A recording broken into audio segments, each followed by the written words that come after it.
Harmonize. The podcast. Yes. With Nina and Kenya.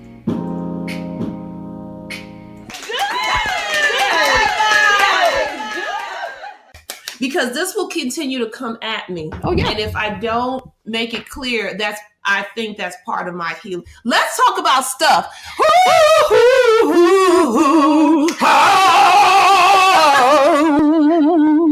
Mm-hmm. We here, y'all. We is here. Yes. We here. Who is we? You asking, who is we? We are harmonized. We are grammatically correct, too. We are harmonized. The podcast. With Nina and Kenya. And we discuss all things being black, being a woman, being a wife, being a mother, being an artist, being a Christian, and all the things. Ha ha! We got it, girl. How about first time?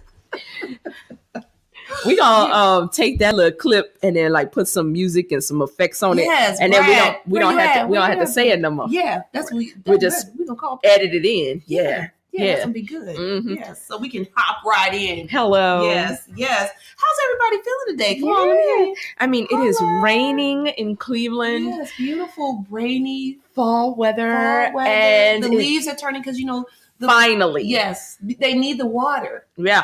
To turn. And they need the days to get shorter. I read an article last week that made me so sad.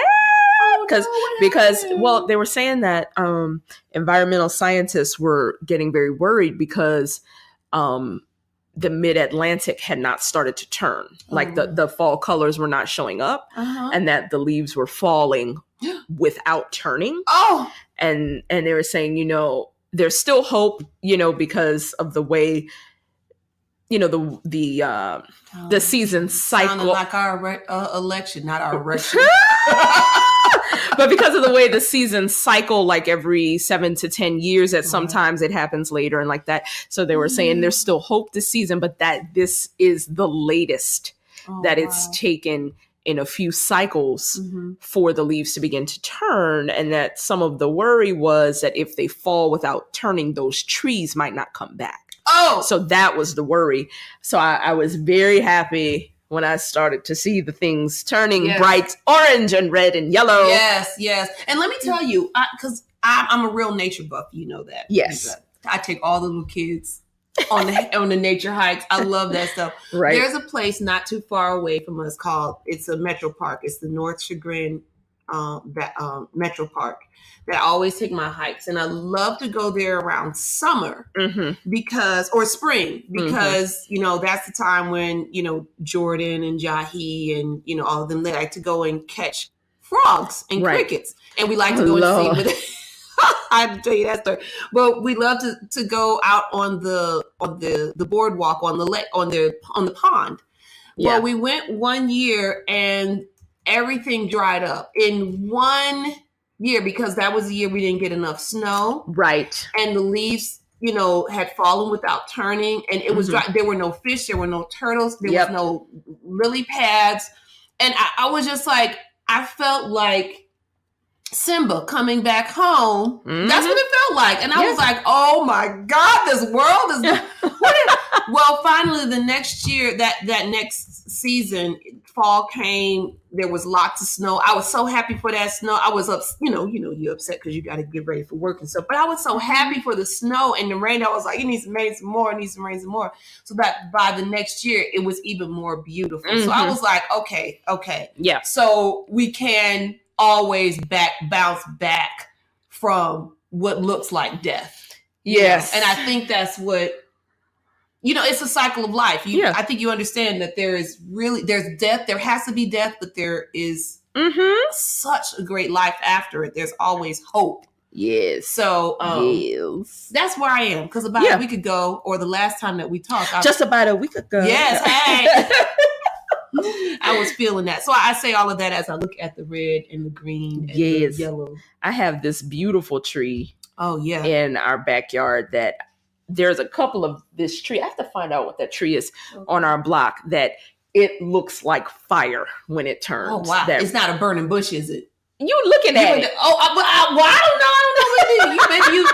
Did you, when you go out there, do you hear Nina, You know what? take your shoes I can't stand you at this all. is hollow ground. I I'm just cannot. playing. Please don't do nothing to me, Lord. Kenya is a nut. Nina! I can't.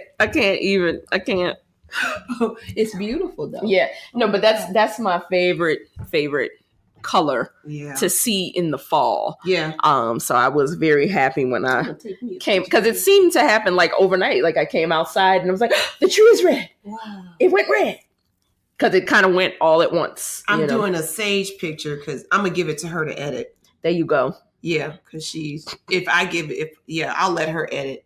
Oh yeah. Yeah, she'll do it. And we'll post it on our Instagram. Yeah. Follow us on Instagram. Yes. What else can you follow us? I can't stand it. Can you what?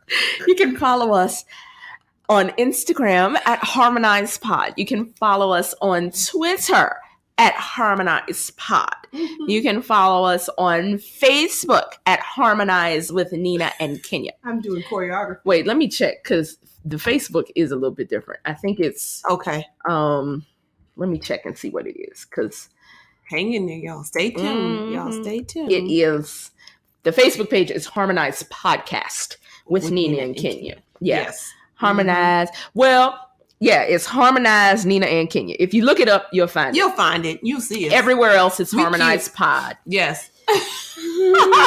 We need to There you go. update this. We banner. do, even though I look very much like my photo today. Yes, actually, have my hat maybe on. that's what I'll do. I'll Oh my go gosh. back to the hat What for do you all you think? for the Should fall. I keep the hat, everyone? Yes, we're gonna Oh take my Kenya God. back to the hat. Yes, let's go back to the hat. We're gonna take Kenya back to the hat, and then maybe I'll put Oh, a hat wow. on or a scarf. Okay. We'll put a I scarf don't know. I on love Nina. your hair though. That's so We cute. can leave the hair there, but I Okay, mean, we can okay. put like a scarf. Cause see, this was our summer Bitmoji. Oh yes, yes. Let's make it into fall. We'll make them the fall Bitmoji. yes. Yes. Fall bit. I Well, can't. listen, y'all. This past weekend, Mhm. Miss Senora Nina Dominguez Mm-mm.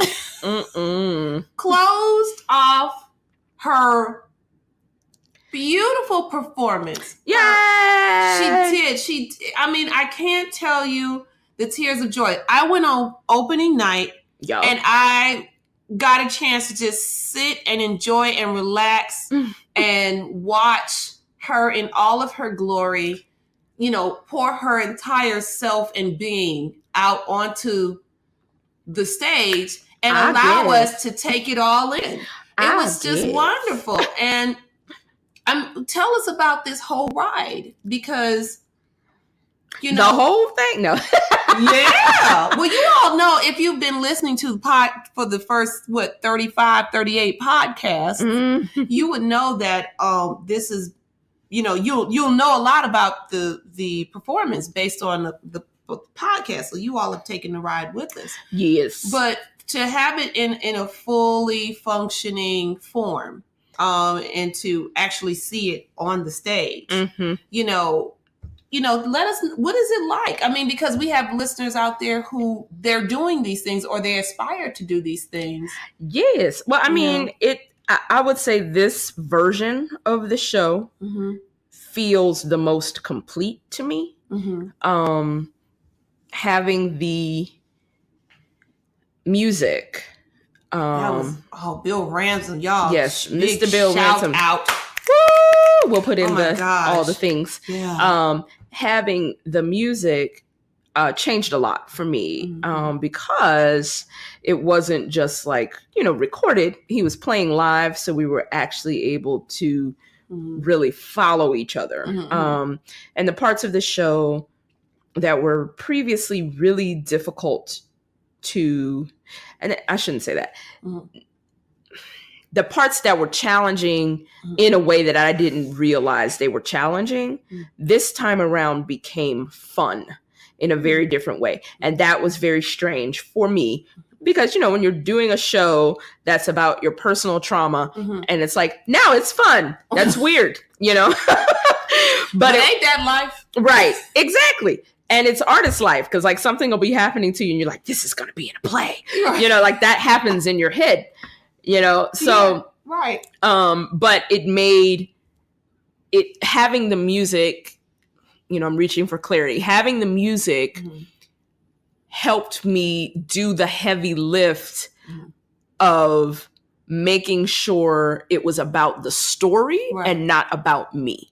And there are moments in the story that is more difficult to do than others. Okay. And so, and there were moments that I didn't realize were as difficult as they were until they weren't anymore.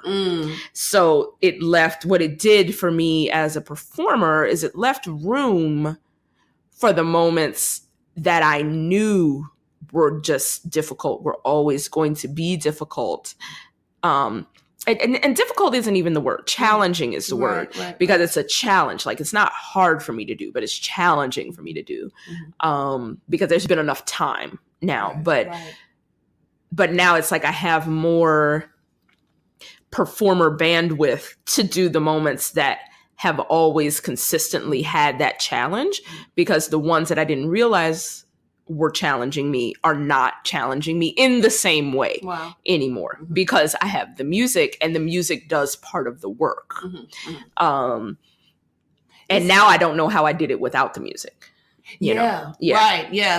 That when you added the music aspect of it, it just made everything gel. It was like, and I think I've referenced this before, maybe not on the show, but it's when you get that little black dress and there's so much you could do with it. And then you add a diamond bracelet, or you add some beautiful a neck piece, you know, something that gives that dress a pop, you know, or you do something to the skin, you give it a glow, you know, so that it all kind of ties in together, you know, so when you see the dress, it's like, oh, that dress is nothing without this other piece. Right. What was I thinking wearing that with Converse tennis shoes? You know, although you can do that, you know, I'm just saying. But everything kind of ends up into fashion with me. But, you know, that's fashion and food, you know, but that's basically it. And it's inspiring because we did the shows when you thought of doing that. I was going through my own thing of dealing with, it was not dealing with, but just understanding what it's like to be a mother. And, you know, I already knew that being a mother was not like an episode of Friends or whatever. I don't know. I couldn't think of anything better. But, you know, I knew it wasn't like that. Right. But you never know what it's going to be like. You know, but I had to learn how to deal with it, and my body changing and all of that, and being a dancer, and how, you know, that was really a big thing for me. Some dancers go through it and it's like no big deal for them at all. But I was an older woman, having children, you know, so I had done a piece of work at the same time, a little bit after you had done yours, called Through Her Eyes. And all three of us were women, me and the other two dancers, who were over the age of 40. And I was the youngest. And I wasn't even, I was like maybe an early 40, but not quite. Like, you're hilarious. You know, the rest of them were well in age. So, you were doing the piece? I was doing the piece. And, you know, it's inspiring for me to watch you take your piece and just continue to build and build and build, because I found that I took my piece and I haven't, you know, I built it some, but I haven't really. And I'm not, now I'm questioning, like, why haven't you done that, Kenya Woods? Well, I mean, every piece doesn't require that. You know what I mean? This is the, the seventh or eighth. Well, let me see. Let me be accurate. It's the sixth solo show that I've written. I've performed 9, but 3 were written by other people. But I haven't done this with all of them. You know, it's like some, it's like you built them and they're finished, and that's just it. Well, I think what I'm getting at is that, you know, because if there's other artists who are out there like myself who have done this work, you do it and then you let it go and then you don't go back to it a lot of Mhm. times. And I Yeah. don't know if that's a dancer thing. No, that's a But theater thing. That's a theater thing. Okay. I mean, because it's like I've run into a lot of dancers and we're all kind of like, well, that was great. Why didn't we do anything? Yeah, we should. And we just don't because we've already moved on. Well, and to I the think, next subject. and maybe it's a dancer thing versus a choreographer thing. You know what I mean? It's a difference. Because when you think about Alvin Ailey, you think about Ronald K. Brown, you think about what's her name, Camille Brown. You know, these people, they Dr. have McIntyre. Yes, Diane McIntyre. They have pieces that they're known for because they set those pieces on many different dancers. Right. You know, and you know, people, and they set those pieces on different companies. So choreographers don't necessarily let them go. No, not at all. You know, so it might be that, and it might be that thinking, you know, how you perceive yourself, whether or not you perceive yourself as a multi-hyphenate, you know, like I am a actor, director, playwright. Yeah, right. You know, and you could add all the and. But when I say theater artist, that's what I mean. I act, I direct, and I write in that order. Okay. I have never thought of myself as a playwright first. Okay. You know? Right. But I do think of myself now, 20 something years in, as a playwright. So carrying that part of my, like embracing that part of my theater artist identity is part of what lets me go back to pieces and figure out if they still have life. Right. And a lot of times, like whenever I talk about you, I say dancer, choreographer. Yeah. You always say dancer. That is strange because I'm not really a dancer. My time, you know, but I'm investigating myself as a dancer too, because I know that there are diehard, hardcore dancers who can have the physical, they have had the physical abilities to do wonderful stuff. In my entire career as a dancer, there are some things that I physically could not do if I could train all day. My bones and my muscle structure they're not doing that. And so as dancers, I think we compare ourselves to what the perfection of it is. And once that time leads, it's like, well, it's a wrap, it's over. But what I'm learning with working, because I find myself working with theater artists a lot more than I do with dancers. Theater dancers my age they've given up. They have regular jobs. They let it go like 26, 28, they had to, so I know that there's some things that I can do because as long as you can move, you can dance. And so that was a big thing for me to look beyond, what I'd been trained to do and see what dance meant to me through the eyes of other people. Like when I encountered you, when I first met you, you would say, oh my gosh, you could do this, this, and that. And I'm like, oh my gosh, that's like nothing. I mean, you don't even know. You should have seen this girl at Broadway dance who did this développé a la Sagon all the way up to the sky. Like in my head, you're saying this, but I'm seeing what I experienced and feeling. And I'm like, I can never do that. You think that's cute, but for you, that was a big deal. Yeah. But you don't go to school to learn that. You have to collaborate with people and understand and get the benefits of what dance really does for people, and then you have to go inward and find out, dance is really, really important because the same people who will tell you how it's wonderful and they'd love to see you are the same people who either they want you to dance for them, they don't want to pay you, they don't think it's important, they're going to tell you, all of this other kind of stuff. So there's constantly this identity crisis of what's important and what.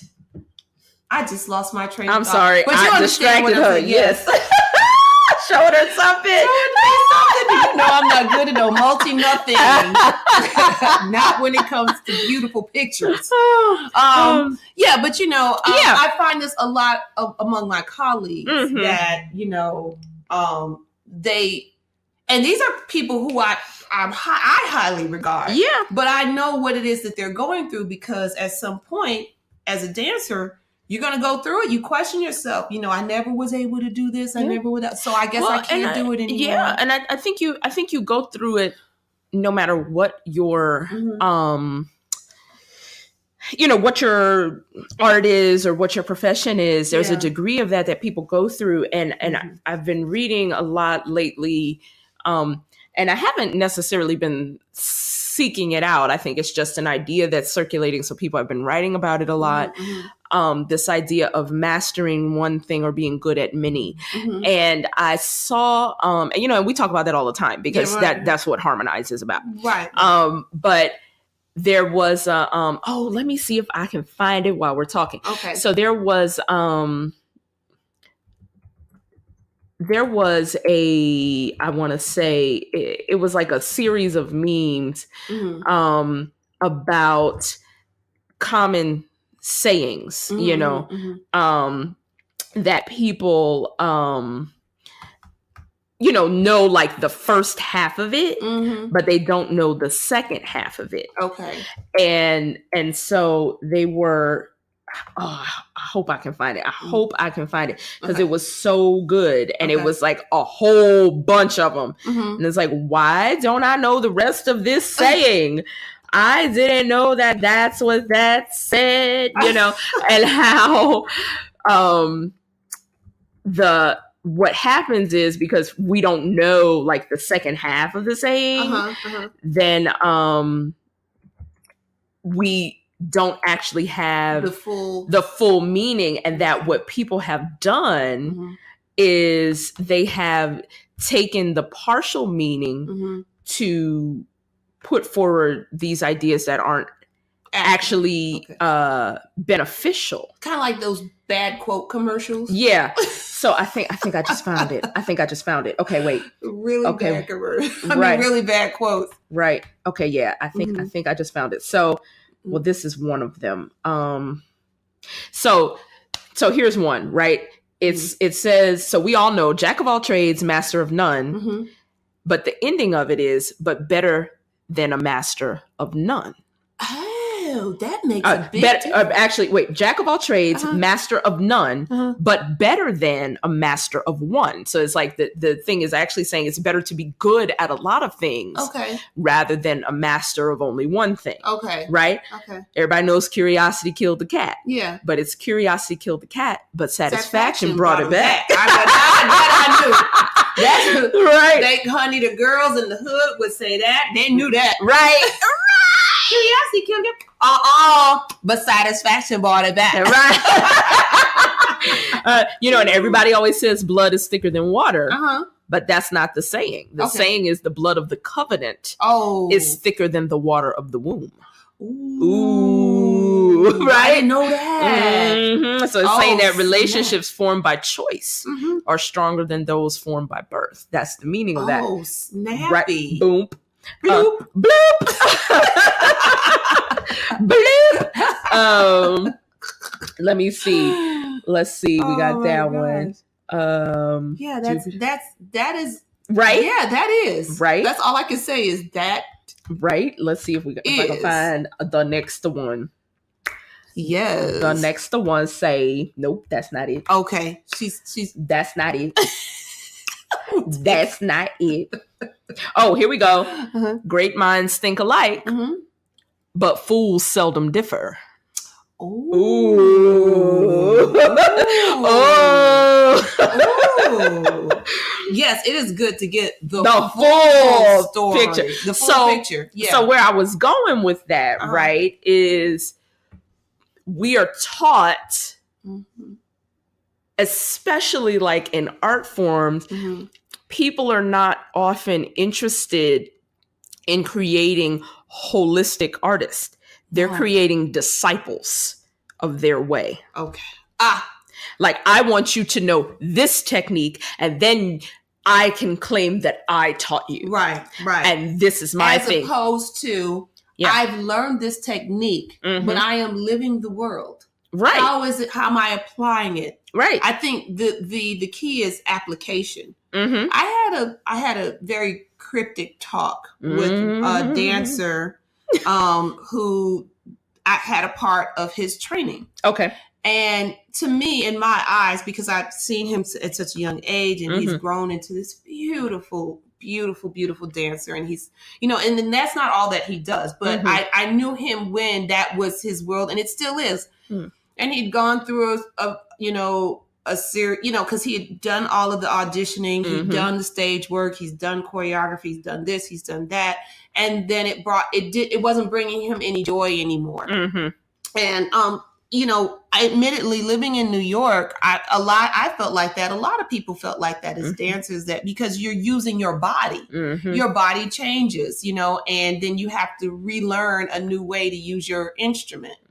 And after a while, it's so frustrating because it took you so long to get to that in the first place. You're like, oh, well, I guess it's just not going to happen then. And you don't see the importance of why I'm doing this. And I don't see any importance of doing it for you, or, and if I do it for myself, then what, So you go through these things where you're just like, or these thoughts where you're just like, then I just need to get out because this hurts too bad. And that was a lot of it once I had children. It was just like, I tried to find other ways because I was still trying to make a living and trying to do this and do that. When I wasn't doing it, it really hurt. And that's when I realized I just guess I'm just going to have to do it. Yeah.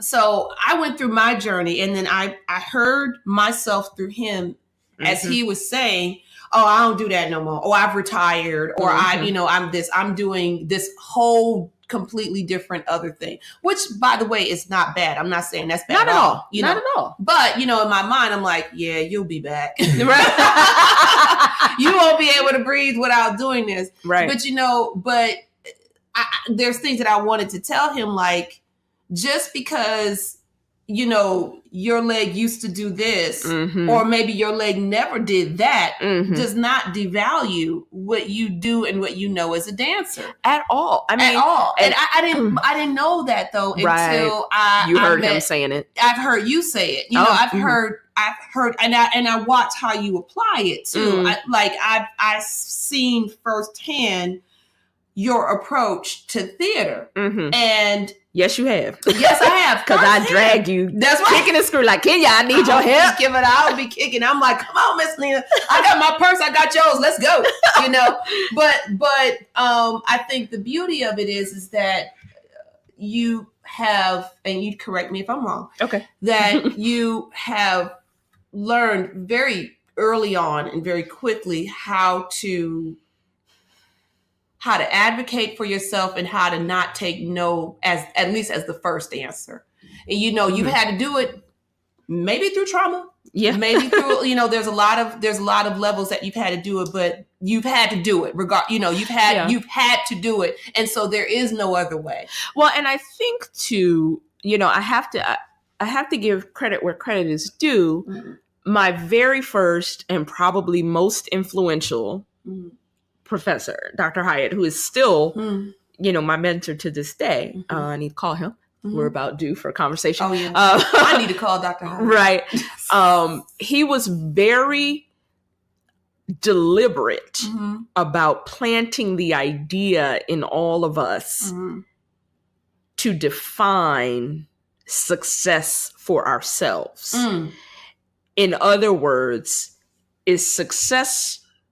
does fame equal success, right, or does work equal success? Right. Because I don't know that the woman who plays Flo in the Progressive commercials said, I want to be a national spokesperson for insurance for 10 years. Over. We going over in radio, print, and television ads, right? And web ads and everything. But she is paid. She's getting them papers. Honey. And the thing is, we never know. She might be doing little hometown theater on the side or whatever else. She might be joy. She might be making independent films as well, or doing whatever it is she wants to do. Right. But you got to define that for yourself. Right. Right now, Or the Allstate commercial man. Right. You know, any of those he things. He does have a name, I know. Any of those things. But, you know, there are... But for me, when he said that to us, I was like, let me think about that. Because at that point, especially because I was so new and so hungry, I was obsessive about scrapbooking and stuff. And I was always watching, you know, the third character actor from the left. Because... That's me. You know, because I would recognize as a dancer. Exactly, because I would recognize him. I'd be like, "That's the dude. He was in this, and he was in this." And people don't realize the back dancer out in the corner ballet, right? That they skipped over, right? And I'm like, people don't realize that's the same dude, but that dude is a dog. Like he know what he's doing. You know, same thing. Like that woman. Do you see her? Do you see what she did? You see how she worked that intention in that moment? You know, that was me. And I was like, you know what? I would not be mad. About being that person. Right. I also am not mad about being the leading lady ever. Okay.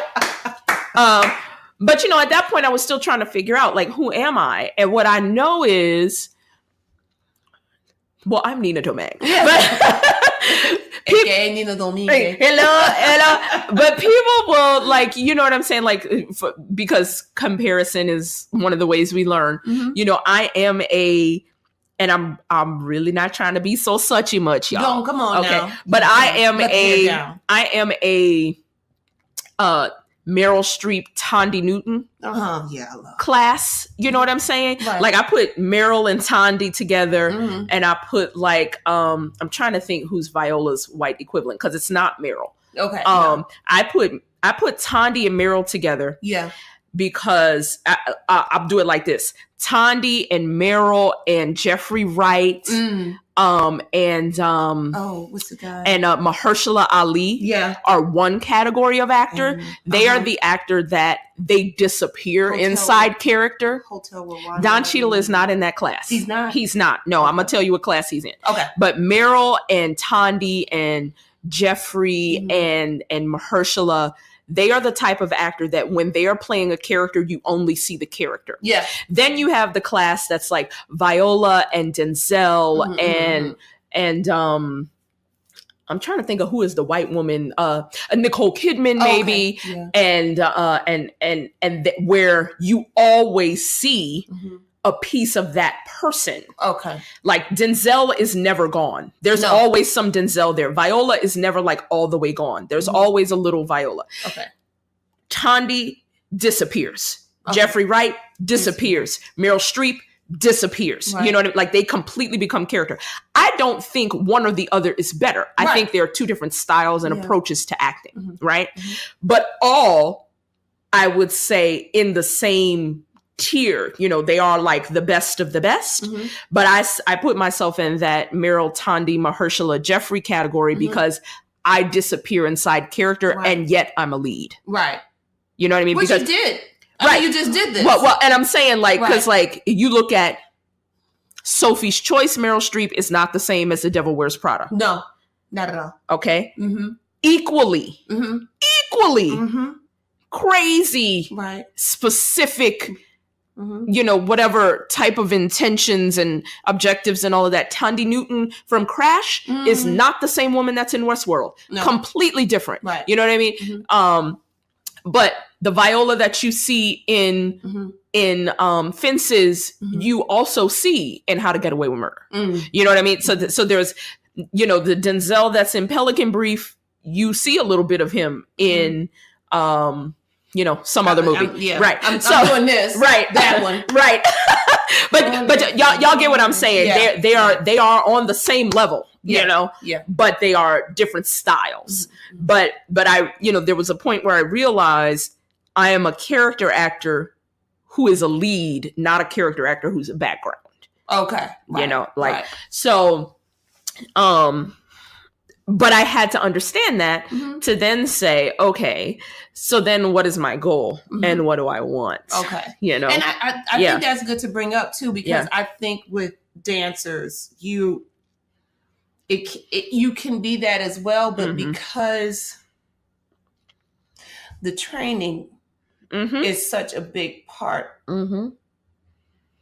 Yeah. of that understanding, to understand who you are as a mover, because it's not something that you can't write it out on paper. You can do it on video, of course, but you know, how many times, I mean, it's becoming more popular now, but how many times can you capture what it is that you do in movement and put it on video right away? You can do it with your camera, you can do, you know, but you can't, you know, it's just not readily accessible. And so I might do a movement early in the day that would be fantastic and completely forget about it. And there goes my understanding of myself right there, you know. But it is more accessible now. And I think the difference is, and this is where you and I have an advantage because we're having this type of discussion. Right. Everybody has a phone. Yeah. It's not like it was before where you had to rent a camera and check it out and then you have to convert it from the film to a tape and a disc over that, and all, you know, and all of that stuff like that. That is not the reality that we live in anymore. Right, now you can't say, wait, hold this phone, Sage, let me do that again and tape it real quick. And it might not be the highest quality tape, right? But you know, you have that footage that you can refer to later and then create something based from it. And that is something that what we like to call the quote unquote street dancers do. Right. That's true. They will set up their phone in their kitchen and do a piece of choreography and it is viral and then everybody is trying to learn their stuff, you know? Right. So it's like, but I think the difference comes in the training. See, like you came from the time where that was not a thing. You know, and not only did that, but they were very vocal. The particular ballet school, and this is not college, but the particular ballet school I was studying said, "How can dancers learn from books? How dare you learn from books? Oh, they're ruining our ballet." Right. I mean, and I get that because I get it too. Because it's like you can't learn to act from a book. No, you can't. Like I can, like I cannot explain to you how many people they're like, oh, can you give me private lessons? I just need a private lesson. And what I have to explain to them is I can only take you so far by yourself, right? Because you're not trying to be a solo show star. Right. You're trying to be an actor. Right. See, I can do what I do as a solo artist because I know how to act with other people. Right. And because I know what it's like to work with a scene partner and feed off their reaction. Right. And, all this, like, because we can read about it all day. Right. We can talk about the theory of it all day. Yeah. But eventually you have to do it. Right. And if you don't do it, even if it's you and 3 of your friends get together and say, we're going to work on these 2 scenes together for the next 5 weeks and give each other notes, you have to work with other people. Yeah. And people think that there is a magic bullet to becoming an actor and dancer. And if you just train me privately, it don't work like that. It really doesn't. It just doesn't. Because 1, you have to interact with other people. Right. And 2, you have to do it in front of people. Right. You have to do an audience. Even if you're trying to be a film actor, you got to tape yourself and you got to show it to people so they can give you feedback. And then you have to take that feedback and that criticism and learn. It's work. It is not. You have to go through that process. Yeah, you have to. And when you're not in school. And as a musician or as a painter. It is hard. Oh, honey. But you have to do it and it's your responsibility to do it. If that's what you want to do. Yeah. And there's no way around it. No way around it. But yeah, so you're watching your performance just brought up the conversation of that because my friends who are in the dance world were all inspired by your story. Not so much the content of your story, but just the way that you worked it and presented yourself and how you were able to, how it was 7 years ago, and how it has turned. And, now it's just like 7 years later, I'm going to bring up my friend Jeffrey. Hey, Jeffrey, what's up? Hey, Jeffrey. But he was just like, I just wish I could come to Cleveland to see this performance because I've heard you talk about it. I've heard, I've heard so many different parts of the puzzle, and he's not the only one. Like there was a lot of people who were just like, they really wanted to see it, even though they had seen the send-off performance in the summer. It's still a completely different performance. It's completely different. But it's you, and it's the same idea. And I had to let go of some stuff. Yes. I had to seriously let go of some stuff because there was, and not parts of the script, but I had to let go of ideas. Right. Like I had in my head, this is what I want. I want the solo. I want it to be this way. I want it to fit in a suitcase so I can take it and travel and do the thing. Right. And they were like, we're going to put you in Gordon Square, which is the big space. Right. You know, like a traditionally 250 seat house. Yeah. Now they reconfigured the seats. So it was like 101 seats, like stadium seats on risers. Right. And, you know, we built the stage out. So it still had that feeling of intimacy in this huge space. But they were like, we're going to give you a set. And I was like, oh my God, that set, honey.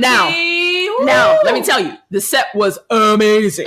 It was amazing. But there was the part of me that was like, I don't want a set. I don't want a set because if I get a set, I'm going to get attached to the set. And if I don't have the set anymore, I'm going to be mad. I'm not going to be able to, no, I don't want a set, you know. And so I had to get over that because what wound up happening is it forced me to interact with my text in a brand new way.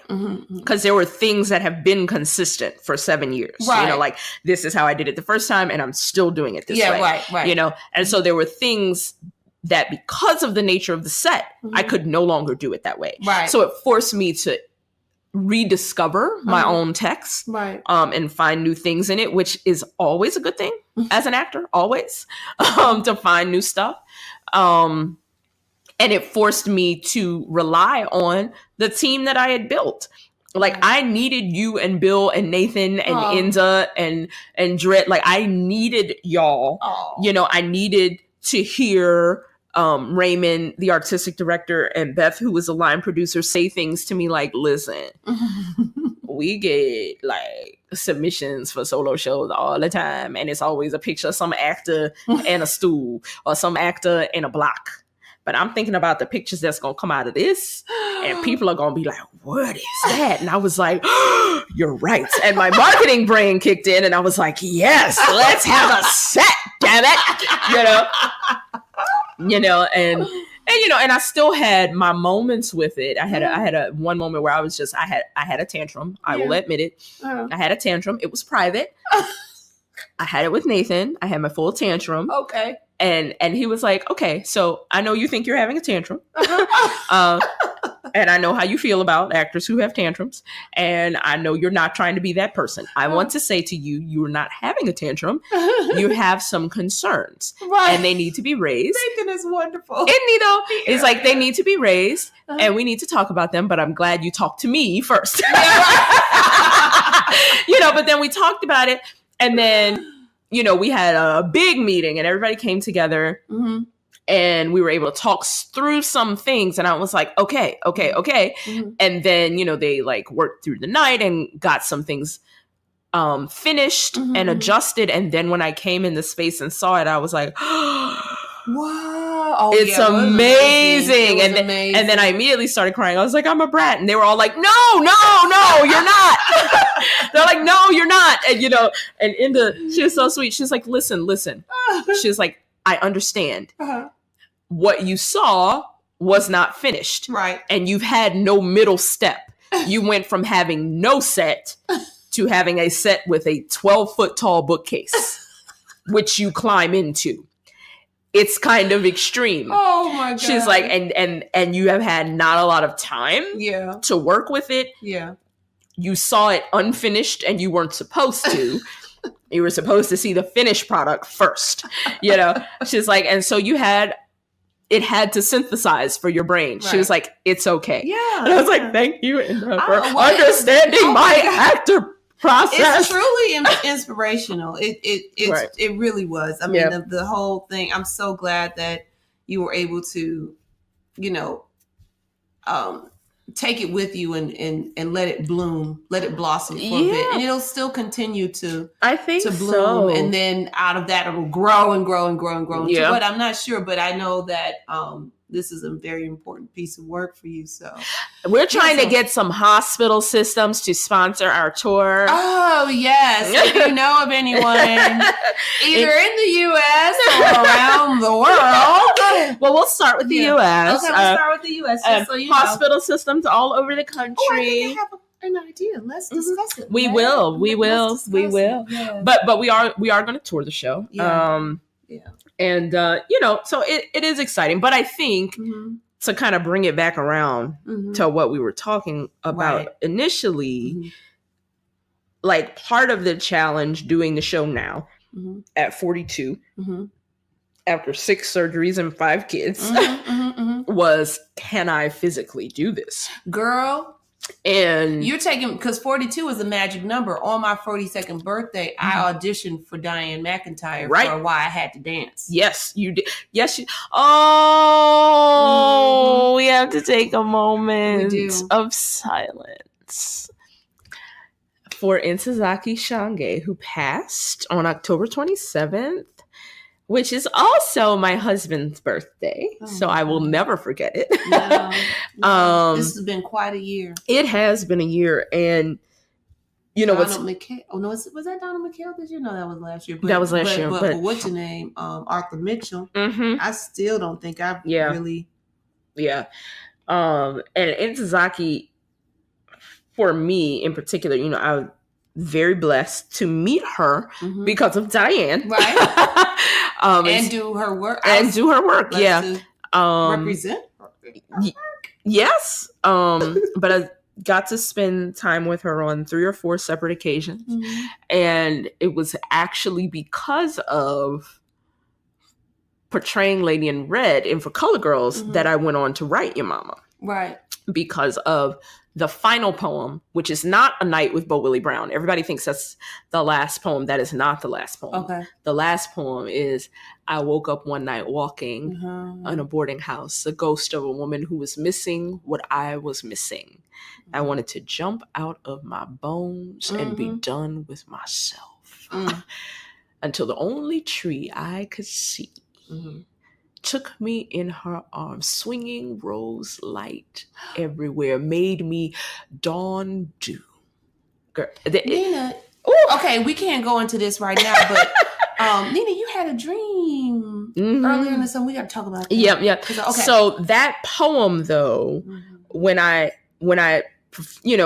was going through the process of Lady in Red, and we got to that poem, which Red also says, and the way, we did it at Karamu in 2006. Yeah. And the way the set was built, there was this huge, we used to tease Richard and tell him it was like a reverse Starship Enterprise.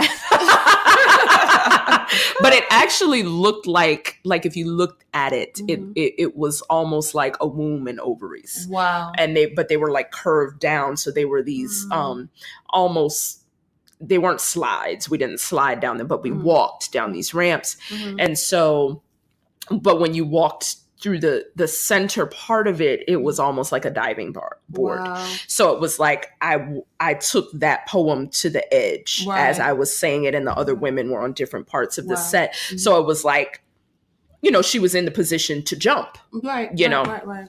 And so, and I delivered it like right on the edge up there. And so it was very solitary also. And they kind of had us in, rather than having the stage like flooded with this light, they had us all in these little individual specials. So it was like this moment when you feel most alone. Yeah. Because that's that moment of suicidal ideation. You feel alone. And when I said that line, I saw myself, the ghost of a woman who was missing what I was missing. For whatever reason, those words like connected me to my mother. And I was like, oh, is that what she felt? And I suddenly just felt this wave of like understanding and love and empathy. And I was like, oh, I have to tell her story. Oh my God. Yeah, right. You know, like, and I decided that in 2006 on the set of doing, you know, for Color Girls, you know, and then I later got to meet Ntozake and also, and there's this whole section in Your Mama that is basically dedicated to Ntozake and Alice Walker and Maya Angelou. You know, it's this huge like poem and piece of choreography that Kenya did. But one of the lines is, you know, it's like I said, you know, I'm gonna, you know, I can dream of freedom like a Negro spiritual in a Langston Hughes novel, wrapped in a blanket of Baldwin, with a kiss from Hurston and a dance from Ntozake. And then I launch into this thing. Right. And, you know, I found out maybe 10 minutes before I went on stage that she had passed. Oh! And I was like, all right. I was like, all right. I was like, hey, Ntozake. You an ancestor now, girl. Yes. I'm finna dance for you tonight. And, you know, we have this joke about the path from the dressing room to the stage in Gordon Square. We always call it the Underground Railroad because it's like this tunnel, right? And yeah, it's the Underground Railroad, right? And so you know what I'm talking about. And so that's where, because, you know, I came out on the side of the stage and would kind of go like in front of the audience and then up the stairs to the stage. So I would always, like, as they were giving the curtain speech, I'd be like, okay, you know, and I'd go and I'd say my final prayer. And every night for this show, this is not what I do every time for every show I'm in, but for this show, I was like, all right, Mom, Mama, Grandma, y'all come with me. Yeah. And this night I said to Ntozake, you come too. Okay. And I'm getting chilled. I promise you, it felt like somebody like walked up behind me and just gave me a hug. And I was like, okay. Your hair is picking up right now the back of your shirt. I was like, okay. Okay. And you know, and it was an amazing show that night. It really was. Like, I felt like I got a blessing, like, yes, do it. Oh my God. And my daddy, look, Mom and Dad got jokes from the afterlife because the show started on October 11th, which is Betty and Greg's anniversary. Bless them. The show closed on Jonathan's birthday. And I was, we won't get into that. We won't, but we got a getaway. Hey, we took us a romantical type getaway. Out of that, she jumped right out of that body, right into that bed. Her soul got back. Don't mean to put your business on the street. You put my business all in the street. I don't see nothing wrong with a little. Oh Lord. That's right. I'm married. I can do whatever I want. I'm grown. I'm a full 42 years old. You don't tell me what to do. I don't see nothing wrong. No, we're not singing him. We all like him. Oh yeah, that's why I hate you. I hate you. PC man. He's a child predator. We all like him. I gotta find somebody else who's. I ain't going back and forth with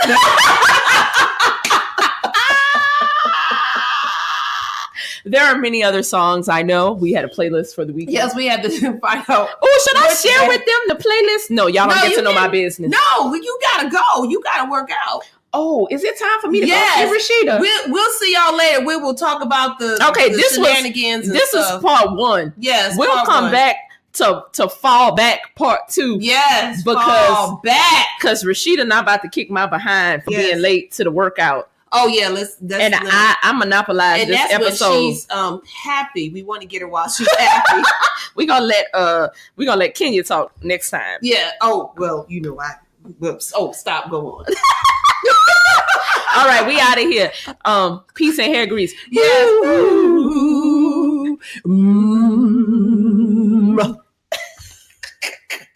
Why are we so?